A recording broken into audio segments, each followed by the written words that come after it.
all. We'll be recording. My name is Kelly Bauer. I am on faculty in the School of Nursing at Johns Hopkins, and I am an associate director for the Urban Health Institute, and really appreciate you all being here, especially on this beautiful day. I hope you all get some time to be outside and enjoy this gorgeous weather. We are here today to talk a little bit about the Urban Health Institute Baltimore Health Equity Impact Grants and answer any questions that you have. We're going to start out by just doing a little introduction, going through the grant and the requirements, and then we'll have lots of time for answering your questions. I had introduced myself already. Nancy and Natalie, could you introduce yourselves? And for those of you who are here as guests, we would love to just know a little bit about you. If you want to put in the chat who you are and where you're coming from, that would be great. We'd love to know that. Nancy?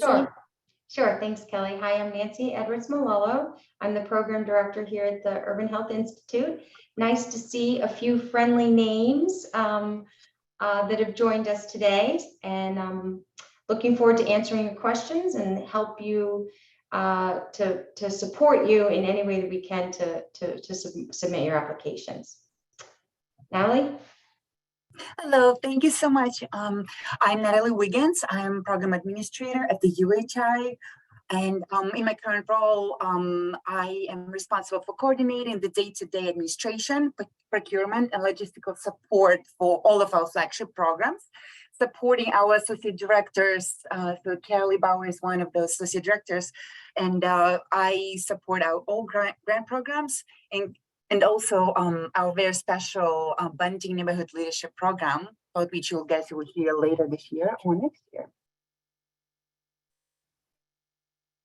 Great. Okay, I'm going to share my screen, and we are going to try to go through kind of hopefully systematically through the information about the Baltimore Health Equity Impact Grant. So if you haven't been to this web page, I can drop it in here, and this is a great resource. It tells you a little bit about our Baltimore Health Equity Impact Grant. On the left here, these are you'll see information to previously funded Baltimore Health Equity Impact Grants. You may have registered for today's info session here, and then there's the links to get to the proposals and so forth. So just very broadly, the Baltimore Health Equity Impact Grants are grants that are funded specifically for community academic partnerships. So proposals have to have both a community organization and lead investigator and an academic partner. So we have to have both on each grant. We have 3 different types of grants. You can see them here in the box at the bottom. There's a faculty community research or program development grant, which is $20,000. So that's Johns Hopkins faculty partnering with a community-based organization for that grant. There's a graduate student community partner grant, which is a $10,000 grant.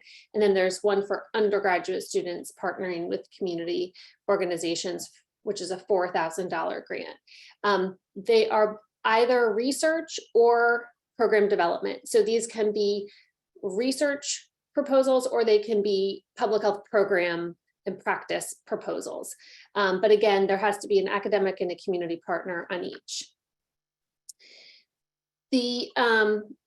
So I think I'll pass it to, I'm going to pass it to Nancy to talk a little bit about, I'll stop sharing my screen, a little bit about in the spirit of, the impact grant, we're really hoping to improve health and health equity in Baltimore City and really help to foster and develop partnerships between Hopkins and the Baltimore community.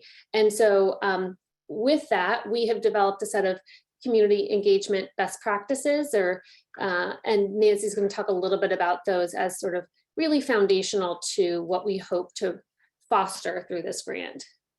Sure, thanks, Kelly. So as Kelly said, these guiding principles and best practices are really the underpinning of all the work that we do at the Urban Health Institute and the Center for Health Equity.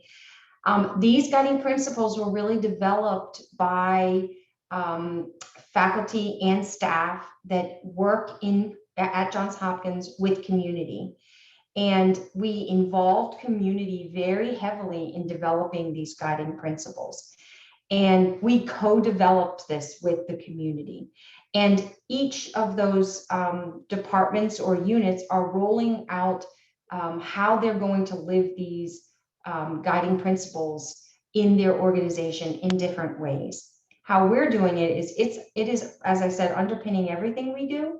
And that for this grant application, we'll sort of talk through what those key principles are and how you can ensure that you're bringing that to highlight in your grant, to have your application be a more competitive application. Our reviewers will also look at these guiding principles and will try to really make sure that they are reflected in your applications. So the principles are a shared vision and values. And there again, we want to make sure that you and your community partner are really co-developing those specific aims, that it's not just one or the other organization that's determining what you're going to do in the grant. So that shows your shared vision and values. Also a principle that's key is mutuality and respect. And this really can show up in how the budget is allocated. We make a requirement, and we'll talk about this a little later, that 50% of the budget must go to the community member. But how is it more? How are those funds allocated? Whose time is being valued? Is that reflected in the how the community partners being compensated? Transparency, our next principle is really transparency and communication. And that really talks about how you develop and communicate about your plan. So do you have in your grant a regular plan for how you're meeting, how you're communicating, how you're co-developing, how you're determining how things will be spent? Is there a dissemination plan in your application? And what does that look like? And how does it involve the community? Then the fourth one is shared decision making. So we want both partners to really co-develop the process of how decisions will be made on the application.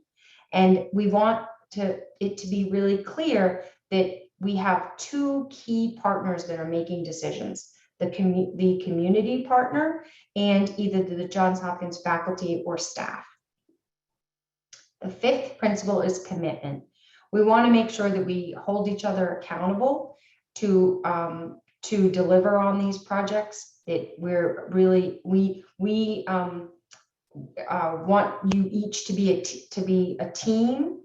We want you to build that partnership together. We want you to build your timeline together so that it works for you as an organization in the community and for the Johns Hopkins student or faculty person. So here, those are our key core guiding principles. And again, the folks that are evaluating the grants will be looking at this and looking at how the measurement piece to ensure that these principles are really highlighted in your application. So Kelly, I'll turn it over to you to more thoroughly review the RFP. Great. So the RFP, or the request for proposal, is again posted on our website. You can access it on this through the web link that I dropped in the chat. Importantly, applications are due Monday, October 31st by 5 p.m. So that's an important date to have on your calendar.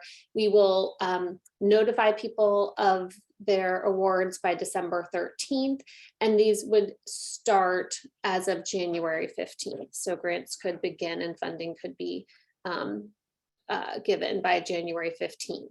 So this RFP has all of the information about what you have to do to submit this award. And I'm going to really focus here on the proposal requirements. We hope that we've made this really clear and user-friendly. If we haven't, we want to hear from you and let us know. But essentially, these are the different elements of the proposal that have to be submitted. There's a cover page, and you see it says download here. There's like an actual, form that you fill out. It has the name of the academic partner, the name of the community partner, which grant you're applying for, a few just like demographic details like that. You'll be asked for a brief abstract, so just a kind of paragraph that gives you a broad overview of the proposed project.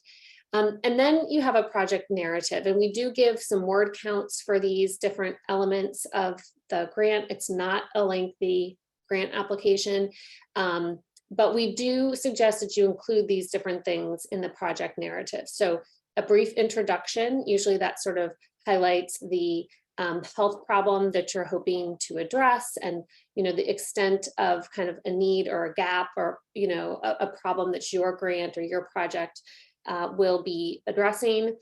Some specific aims, so those can be like research questions, or they can be, if you're proposing more of a public health program, they can be project goals or objectives for your proposed program.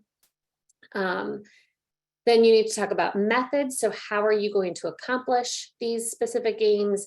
And then think a little bit about dissemination. Once you complete your research study or your public health program, how will you disseminate that, both to perhaps scholarly outlets, but also to back to the community that you're serving and working with and partnered with? So thinking a little bit about both of those outlets.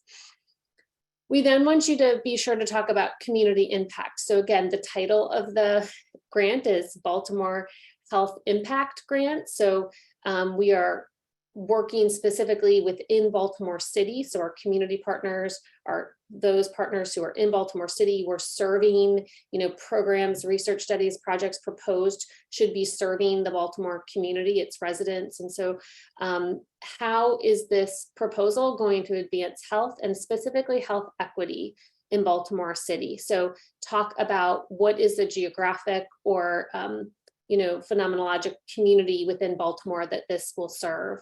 And also the partnership. How will this work, an opportunity for the academic partner and the community partner to work together? How will that strengthen perhaps an existing partnership? How will it help to establish maybe a new partnership? And do you have thoughts about, this being the basis of ongoing work between the academic partner and the community partner? If you can talk a little bit about future hopes for partnership. And then you have a budget. Nancy will talk, I think, in more detail about the budget, but it's very simple. She's got a form. It's a very nice, kind of easy, straightforward budget to complete. But it is important to know that at least 50% of the cost of the spending needs to go towards expenses of the community-based organization. Again, we want to be sure that we're really engaged in sort of equitable partnerships. And then there'll be a brief budget justification, which Nancy will also talk about.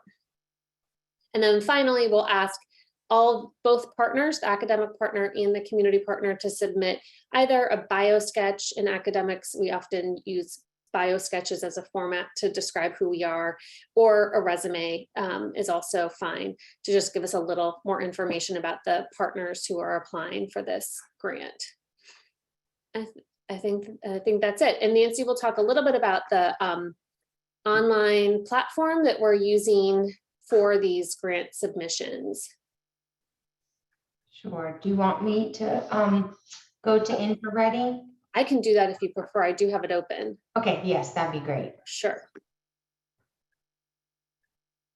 So we're excited again to use the Johns Hopkins University InfoReady platform to apply for grants. And we're excited because it allows both the Hopkins partner and the community partner to both work on the application at the same time. Oftentimes when you're partnering with someone, it's difficult to keep version control, and it's difficult for one person to email something to the other. This platform allows you both to work on the application at the same time. For the Hopkins faculty person or student, you can log in using your JED. And if you scroll down for the community person, there is a sign in that allows you to give your email and some information, and you can have access to the application. Actually, maybe you need to do that when you do the apply piece. Yeah, I think I'm already Yeah. signed in, sorry. That's okay. So when on the front, when you first log in, there'll be a place for you as a community partner to either log in as a JED or for other users, your email, and then you create a password. Thank you. And then if you go into, the other great thing is you can see the supporting documents so that you can look up everything that we're talking about in this meeting, including the guiding principles, the budget template, the advisor checklist, all of the supporting documents. It's all in one place on this platform. And then if you hit apply and you log in with, and it'll log you in with your JED, then you'll see that here's the application and you can start completing it. And your community partner, as I said, can also start to go in and complete the application. So as Kelly said, just as a mention again for the budget, because this is really important because your application will be rejected if half of your funds, at least half of your funds are not given to the community partner, your application will be rejected. So we're reiterating that so that it's clear to everyone. And the budget justification piece is no more than 600 words. And the piece about that I always like to talk about the budget justification is that it's an opportunity for you to really use this as a place to tell us what you're going to do with the money. So the budget shows us, if you look at the budget form, it shows us how people are going to be paid and how expenses are going to be made. And the justification is a way for you to tell us in a more written form how you're going to do it. So here's the budget template that has personnel, supplies, travel, so that you can write out for us who's going to be on this grant, how you're going to spend the money. And then the justification is a written summary of this. Okay. Yes, Kelly, we're doing pretty good on time. Do you want to open it up for questions? Yeah, Natalie, do you want me to answer some of the questions that were already submitted, or would you like to just open up to questions first? And Kelly, we highlighted a couple questions that we thought would be germane to everyone. And then the other questions that aren't answered right now, we will email you after this session. Yeah, so a few of the questions I think that came through that seemed, I think applicable to everyone were examples of successful applications that have already been, funded in the past. And I did show on the web address that I dropped in, you can actually see all of the previously funded applications there. I think right, Natalie, it's like a little abstract, so like a little 200-word summary of all of the projects that we have previously funded. So hopefully that's really helpful. Another question that was asked was about the timeline for application disbursement of funds. So the way that we do disbursement of funds, and Natalie, step in if I get any of this wrong, but we do 2 installments of 50% of funds. So once the sort of signed form is returned saying that that you've been awarded and that you accept the award, and then we'll distribute 50% of the funds. And then wait, sorry, Natalie, I might have you say this. Once the progress report has been completed, then the second 50% is awarded. And the funds go directly to the JHU department. That will clear up some of the other questions. So when the grant is awarded, the funds then go to the department, and then that department where either the faculty or the student is will be responsible for ensuring that then the funds are sent to you. Mm-hmm. I think oftentimes people were confused about that. So the funds go to your JHU partner, and then those funds are from that department, they will ensure that you as the faculty member, as the community partner, receive their money. It is specifically done that way to simplify and speed up the process. So the question that we received in advance of the session, I posted it in the chat, and this is just a brief answer with some specifics. And I think we didn't mention that it's two things. It's the agreement is signed and an IRB is submitted to us, if applicable.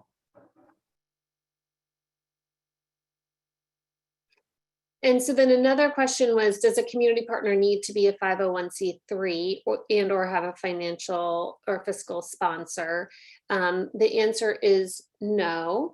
And that, like we just said, the finances will be distributed through the Hopkins department and then dispersed to the community partner. Any others that you wanted me to answer, Natalie or Nancy, before we open up? And we could maybe open up and then come back to a few of these.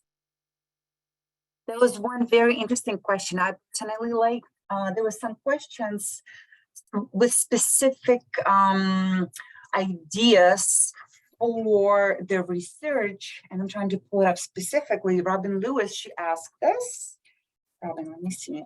And she asked, it has a program ever, so this program, the Urban Health Institute Small Grants, now called Baltimore Health Equity Impact Grants Program, has it ever funded pedestrian safety projects?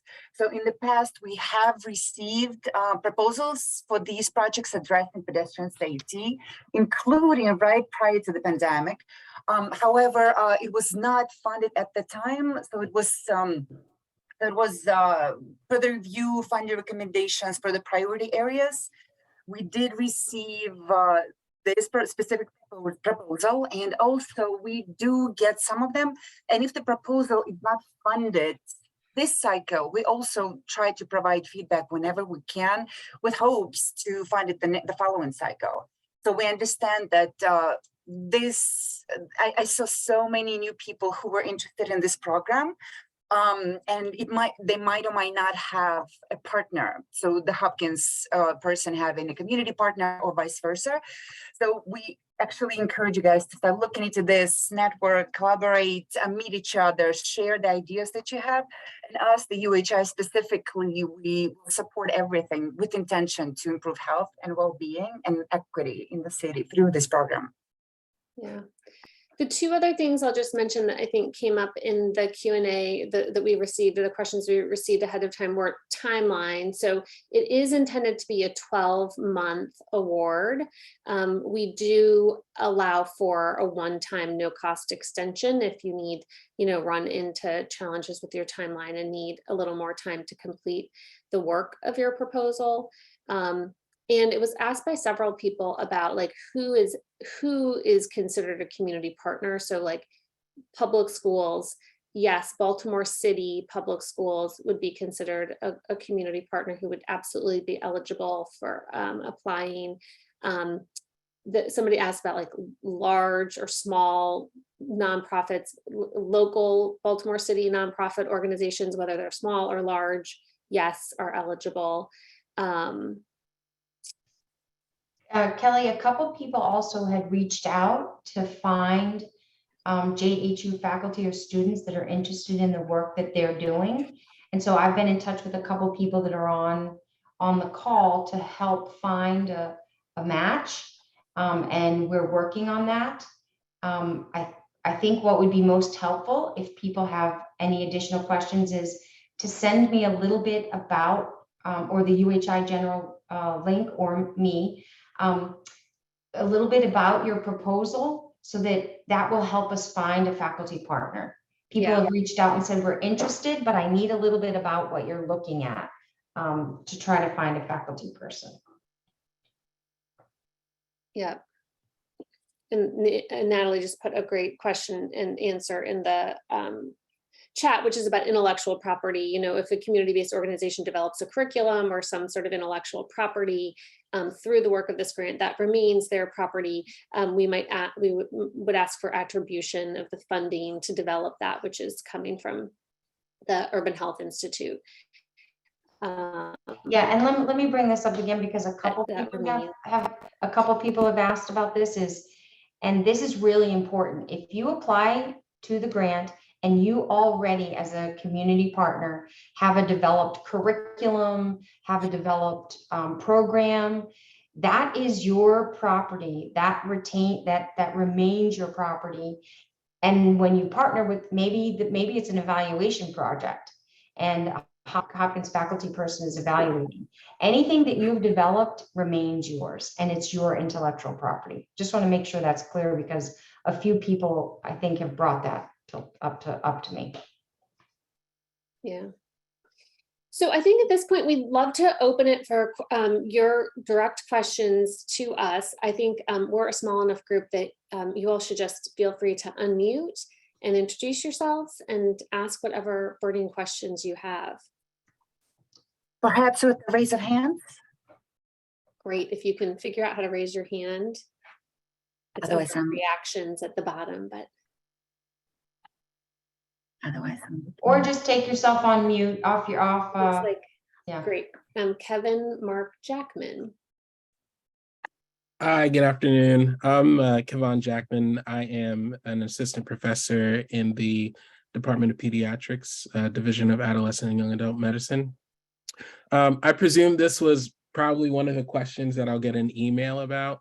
But I was curious about whether there are any stipulations with regard to working with faith-based organizations. There's an organization that they receive like an award, but the award basically entails that they would have to sign something that said none of their programming could include anything of a religious nature, which was kind of like a conflict to their identity or, their who they are. So I was just kind of wanting to clear that up. That was a question of interest that they had. Yeah, thanks, Kevin. That's a really important question. And we encourage faith-based academic partnerships to apply for this grant. We do not have any sort of qualification of that. We have absolutely funded partnerships with faith-based organizations in the past, and we welcome and encourage those moving forward. Mm-hmm.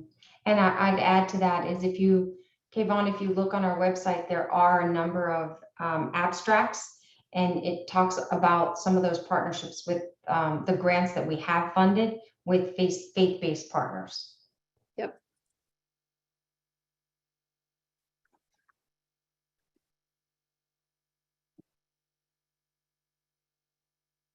Great. Who else has questions? Emma, I see you came on camera maybe to ask a question. Trying to figure out how to unmute. There we go. We got it. Okay. Hi, I'm Emma Simpson. I'm the Deputy Director of Greater Bay Brook Alliance in South Baltimore. We have a CEPTED program, Crime Prevention Through Environmental Design, that we're considering applying for funds to support an implementation study. Could awarded funds be used for capital expenses, like improvements to the physical environment? I'm going to let Nancy and Natalie answer that. Yep, and actually, Emma, Natalie and I went through all the questions and looked through our RFP really carefully to make sure, and that is totally fine. Okay, great. There's no restriction on how the funds are being spent, as long as, again, you have a Hopkins partner and that the community partner receives at least 50%. Perfect. Thank you.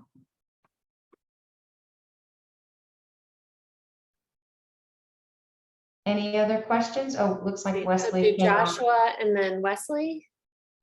I guess. And I like that, Josh. Let's all just clap instead of raising our hands. I just find it funny because me and Wesley both raised our hand at the same times, and we're both mission fit. Oh, Okay. Wesley, if you would like to go first.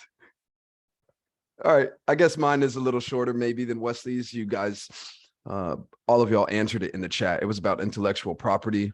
I'm just asking for a little bit more clarification so I understand. So we have a curriculum we already have developed, but I was trying to visualize when it says agree to credit UHI for and share copies of any products and publication. So is that like if we make a copy of just like a written format of our curriculum, so whoever goes through the program has access, to it outside of just whatever portal we house it in, we would also give you a copy of that? Or because that's kind of the only thing with our curriculum. We're not looking to publish anything right now. We're not looking for anything else. It would just be like, the lessons, the things we're willing to teach and trying to teach. Can I just clarify, Joshua? So you have an existing curriculum, and the grant that you would fund is not to create that you might be applying for from the UHI. It's not to create that curriculum. It's to maybe like implement or evaluate that curriculum. Yes. Okay. So, I mean, that is your curriculum, and that Urban Health Institute has nothing to do with that. I would say if a grant was written and the purpose of the grant was to create the curriculum, then just some acknowledgement of where the funding came to create that curriculum Got you. Would be appreciated. But you have a curriculum, so we do not want any credit for what you've already done. If you all were to go out to like a Maryland state event after you received our funding and did a great evaluation of your curriculum, and you were telling the world about what look all the change that our curriculum made, again, we would just want an acknowledgement of where the funding came to conduct that evaluation. But we do not want to have we don't need a copy of your curriculum. That is yours. You will need to talk to your academic partner about what access they need to the curriculum in order to like fulfill their role on the grant, but that can and should remain your intellectual property and not ours. All right. Natalie, Nancy, That's correct. did that? Yep. Okay. Thank you, Kelly, Nancy, and Natalie. And I guess Wesley will ask his now. Yeah, thanks, Joshua. This is like a regular mission fit meeting. My question is, I don't think it's for us in this application, but maybe a future application. Does the staff faculty have to be an academic faculty within Hopkins? Yes, you have to be a faculty member or a student or a postdoc. Got it. So what do you mean? What do you Did you have someone in mind? Yeah. Yeah. Maybe I should be more specific. Introduced to a colleague who is an architect within the Hopkins umbrella. And one of our dreams is to build an outdoor gym. And I was wondering about using her expertise to help design something like that. Unfortunately, this is something that a couple people have asked. And maybe we need to really think about this for next year, is that there are a few people who have said, staff people who have said, I work with an organization and I'd like to do a program project more than a grant. So maybe that's something we could look at in the future, but right now you have to apply with a faculty member. However, Wesley, what you could do is have a faculty member and have this architect on the team. Yeah. Like there's nothing that prohibits you from including the architect on the team. Right. But you need a faculty person to apply at this point. Faculty person, student, or postdoc. Yeah, and it might be that the architect who you are, interested in working with, maybe they know a faculty person who has like sort of complementary expertise, or if you want some help from our team, we're happy to meet with you or talk with you offline about trying to connect with someone. But I agree with Nancy, the team can include whoever is on the team, but the proposal does need to have a faculty. Gotcha. Thank you. From any school in the university too. So, Rochelle. Oh, yeah. So, okay. Yeah. Yes, hi, thank you.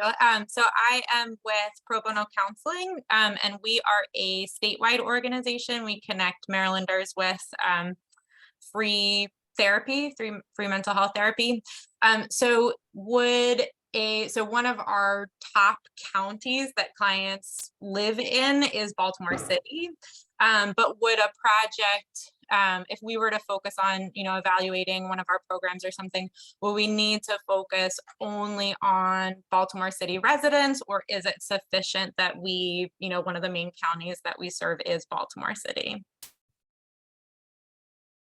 So we again, Natalie and I looked through the RFP. So Kelly, check me if I'm right, is that if your organization has, say, a headquarters that's, say, in Baltimore County, but all your work is done in Baltimore City, this grant is, the expectation of this grant is that it is for Baltimore City residents, and that it would advance health equity in Baltimore City residents.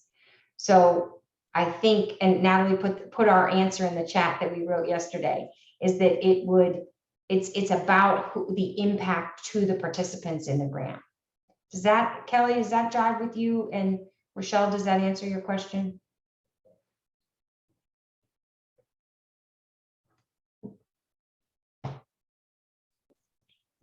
Kelly, did you see someone else? It was a very similar question to the one you just answered about public schools. So would public schools have the ability to apply for grant? And a similar question about the school, I think it was also like Baltimore City School specifically. So again, the same answer, the area that you serve. Mm-hmm. But yes, the Baltimore City Public School would be a great community partner for this. Rasika? Did I Yes, pronounce hi. that correctly? Yes, that's correct. Good. Hi. I'm a student here at Hopkins. So I'm an MSBH student in my second year at the Health Systems program. And I'm currently working for my student practicum with an organization called Lori's Hands. And I was just wondering if I could get some clarification about the student advisor section. If a student submits the application with the community partner, would that be my academic advisor, or would it have to be academic faculty, or could kind of someone that I'm in contact with through Source, for example, could they be my advisor on this project? How would that work? So Nancy and Natalie, you two can correct me if I'm wrong. It does not have to be your academic advisor. It needs to be a faculty at the university who commits to supporting you and mentoring you in this particular project. So it does need to be a person who feels like they have the skill to assist and support you in carrying out the aims of the proposal. And so that could be your academic advisor, but it doesn't have to be. In terms of the Source faculty, my understanding is that they do have faculty appointments, like Mindy and Tyler. And so I think they have faculty appointments, which I believe would then make them eligible to be your faculty mentor. Nancy, Natalie? That's right. The one thing I would say that is it aligns with your question sort of underneath is a few people have asked, I'm a student, but I'll be graduating in May. And if that's the case, then you would need to have someone on your team, like a sort of a co-PI that could complete that grant. On the other hand, it's a 1-year grant, but if you can accomplish your specific aims in 9 months, there's nothing that would prevent you from doing that. But someone has to be a Hopkins person in order to continue the work. Anything to add on that, guys? No, okay. Rasika? I think you're still muted, but did that answer the question? I think she has another question. Natalie, Okay. can you unmute her? Oh, there you go. Oh, thank you. Yes, I just realized I wasn't able to unmute myself. No, that's great. That's really helpful. I'm potentially thinking of applying with another student who will be staying on after May, so that's really helpful. I just also wanted to clarify. So the academic advisor, whoever the advisor is, would they have to be an active member of the project? Would they have to be someone that we kind of include in the project and who actually actively has a say in how the project is run, or would they really just be there for mentorship, kind of behind the scenes, as it were? So the reality is, and I think Kelly, is that oftentimes students have faculty that are advising them and coaching them, but don't have any budget don't have any salary or any kind of honorarium, but are actively involved. Like if you have to apply for an IRB, they need to know how to do that. You know, well, you have to, the faculty actually has to be the one to apply Right, for the right. IRB, for instance. The that's student right. can't do that. So yeah, I mean, there's no clear guidelines about exactly what that faculty role has to be. But I think, you know, if I was a faculty being asked to be involved as an advisor for a student award, I think I would want, you know, from sort of like a sort of an ethical and accountability perspective, I think I would probably want to set something up with that student where we had regular check-ins and we had some mechanism of making sure that I knew kind of what was happening. And so that if there was, obviously students could come to me with questions, but I could also, you know, review what was going on and bring any concerns or suggestions to the team. So I think it needs to be, you know, an engaged relationship, but like Nancy said, faculty like this for a student award don't receive, like we often draw salary off of the award. And so they often aren't involved in like the very day-to-day decisions or management of the project.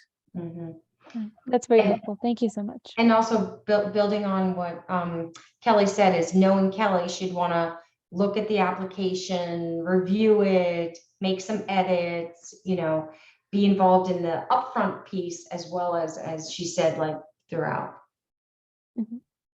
I also just a little FYI, I do know Lori's Hands, that I do happen to know that organization, and there are some faculty in the School of Nursing who have been involved in working at Lori's Hands, so that might just be another place to look for faculty mentorship.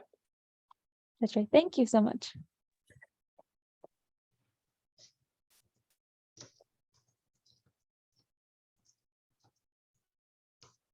What else? There's some folks who have been listening but haven't had questions. Did we answer your questions? Did you kind of get what you were hoping to get? Natalie posted this question about what types of projects are most desirable during the funding period. And there's some information you can look at on the website, but funded proposals will be those that will most successfully advance health equity and well-being of residents in Baltimore, and that follow the UHI priority areas and that really have strong partnerships. And really looking, you know, we're obviously very interested in partnerships that address equity, social determinants of health, employment, education, housing, food access, leadership development, capacity building. We're really looking to, again, support and promote health in Baltimore City, promote capacity building in Baltimore City, and relationships where we can have these sort of mutual exchange of resources between Baltimore and Hopkins. Sorry, I'm trying to read and talk at the same time, which I'm not very skilled at. Great. In-kind faculty participation, which was answered. Great, Leslie. Yeah, so faculty don't have to be drawing salary off of the award. I think there's one for students. I think for students, it was a $500 honorarium. Natalie, didn't we see that? Oh, we took that out. It was something, I think one of the schools was offering this, and I think we accidentally indicated that it's a requirement. At the same time, the UHI is a university-wide entity, so we serve all schools of Johns Hopkins. So there was no need to have the limitation, so we took it out. We did take it out, sorry, so disregard that. There's no requirement for paying of faculty. Carla, sorry. Yes, thank you. I appreciate this conversation. I'm new to this, so I'm going to throw something out there that I'm thinking about, but I'm not sure if this would be covered. I wanted to bring in either someone who could help Baltimore City residents with writing, either poetry or their own stories. But I wanted to bring an author in who would work specifically with those who are not either familiar with the writing process or have not been published. And I wonder if I work with a faculty member at Johns Hopkins to not only create the program, but create a way also for these participants to strongly consider ways to get published and to get seen. Would that, something like that be worth applying for? Because it's a stretch for us. Well, I'm not used to working in community with a faculty member to do such a thing, but that's my question. Is this possible? Or should I rethink that whole project? No, I think that sounds, I assume this is like, is it working with like, I mean, it doesn't actually really matter the answer to my question, just, I think it sounds like a great program. You'd be working with people across the age groups, not just youth, maybe, Carla, so like. Really specifically more like young adults or older adults, since they would not only engage, but part of it is to get people really comfortable submitting work. Because to me, there's a really big deal when you see that something that you've written is published and out there in the world for others to see. Yeah. So part of it too is getting people excited about, just upping the ante with their writing. Yeah. And it's going a little bit further. So I think that sounds like a really, great program. I think that you would want to maybe work with your faculty partner to just contextualize it as like how this is promoting health in Baltimore City. And I definitely think that the way that I define health, and broadly thinking about social determinants of health, that absolutely would be the case, but you just want to be sure that in the proposal and in that, I think, health impact section of the proposal, that you're being really clear about how this would promote health and health equity in Baltimore City. Absolutely. And one other question that goes along with that, does it matter if it's geared towards a particular group? If I wanted to say Asian American community or Black community, would that be a problem? No problem. Just as long as it's in Baltimore City, as long as that group resides in Baltimore City.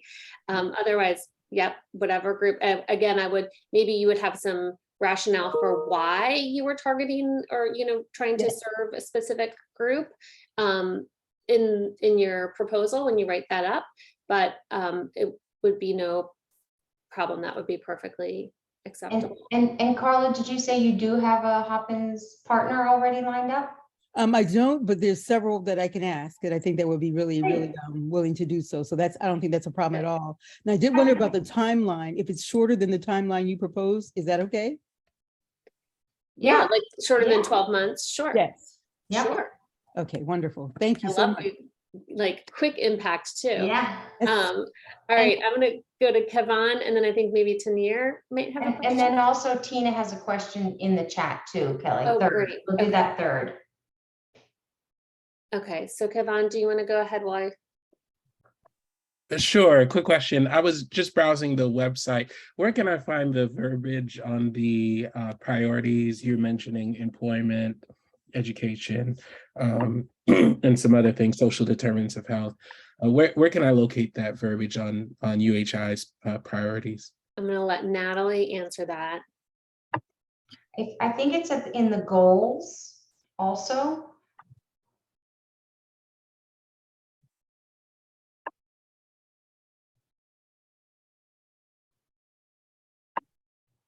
There we go. There's this paragraph that's in the RFP.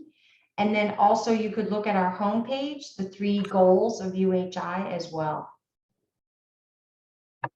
Is that helpful?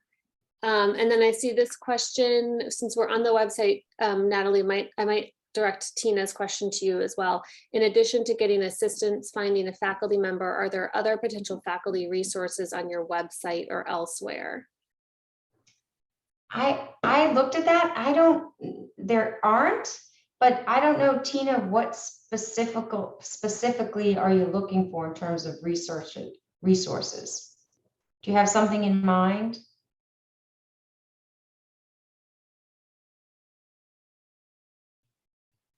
Maybe she can't get off of mute. Yeah, feel free to like unmute yourself later, Tina, or to outreach me directly. Happy to talk more. You're unable to mute. Okay. Oh, So wait, feel free- Natalie's unmuting you, Tina. Hold on. I changed the setting. You can unmute yourself. I'm so sorry. I was screen sharing and it was. Okay. Tina, okay, Tina, go ahead. You're unmuted. Okay, great. Good afternoon, everyone. Thank you so much, and thank you, Nancy. So what I was looking for, I thought I heard you guys say something about information on your website or other websites or other Hopkins website where there were faculty where we could, potentially look up faculty that may be aligned with our research areas. And I thought I had missed something like that was said. So that's where that question was coming from.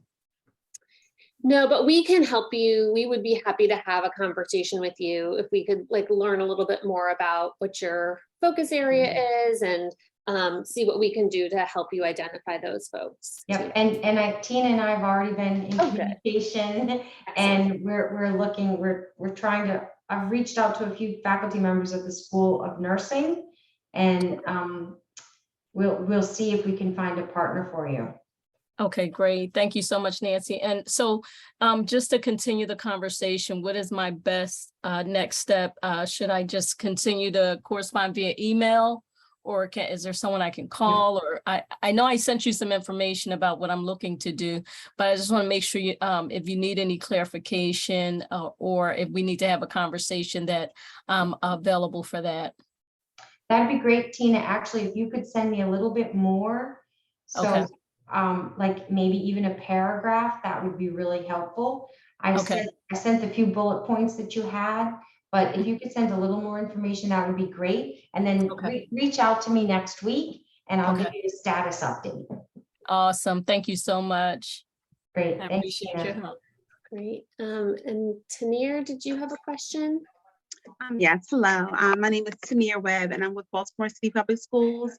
I'm actually a community school coordinator, and I stumbled across this grant and was reading about it, and just wanted to know, I have an initiative that I would like to promote in our school. I work for elementary middle school, Thomas Jefferson Elementary Middle School, and I wanted to focus on the area of healthy eating and physical fitness, not just for our students, but for families and also community members. I currently do not have a Johns Hopkins partner. I've worked in the past with some faculty members from Johns Hopkins, just in regards to, health and immunization and COVID vaccinations and things of that nature. But just wanted to know if this is something that I should pursue in regards to, and I had the question of if public schools were able to apply for this grant. Yeah, so I think you are in a similar situation as Tina, Tanir, is that it sounds like you have a great idea and you're like a suitable community partner, like eligible for the grant. And we would be happy to talk offline with you about maybe, faculty, School of Nursing, School of Public Health, School of Medicine, who might be good matches to your topic area. And I'll put my email in the chat. And look, Robin Lewis is saying that feel free to contact me. I'm faculty and I also have other interests that could help in the Thomas Johnson School community. So Robin, would you also pop your email address maybe into the chat? That would be great. Look, we're making connections live and in real time. That's so great. Thank you. And I just wanted to make a correct, it's Thomas Jefferson, because we do have a Thomas Johnson, but I'm in the Edmonton Village area, so it's Thomas Jefferson. Jefferson, because I actually did. I was like, I actually had that moment, so I apologize if I Yeah, no problem. Yeah, yes, I appreciate it. Thank you. Great. Yeah, and Robin, yeah, maybe you misheard that too. Great. Email anyway. Okay. Yep. So we will connect. All right. Any other questions? We're coming up to the 2 o'clock hour. I hope that everyone has sort of heard loud and clear that, Natalie, Nancy, and I really want to support anyone who is interested in applying for this award. We hope that we've made the, process really clear and easy to follow and manageable. And we're also available, by email to answer more questions, to talk to you about partners. We really are happy to do what we can to support anyone interested in applying. And we're grateful for your time. We hope this has been helpful. And from the UHI family, we hope to see your applications soon. We really look forward to learning more about the great work that I know everyone is doing in Baltimore City. So thank you all. Thank you. Thank you all. Thanks, Kelly. Thanks, Natalie.